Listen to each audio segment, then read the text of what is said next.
Hey there guys, my name is Marcus, and in this video I'll show you a simple way how you can easily unhide songs on Spotify. So first thing you want to do is when you hide your songs, you want to go to the right top corner to the settings in menu, scroll down below, and then you're going to see show unplayable songs.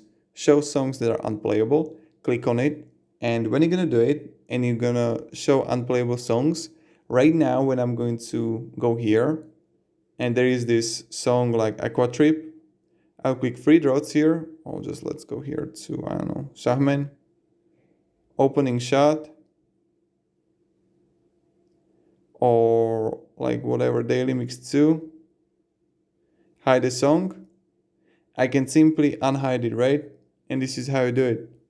So yeah, that's pretty much it. If you have any questions, guys, ask me down in the comments. And have a great day and goodbye. See ya.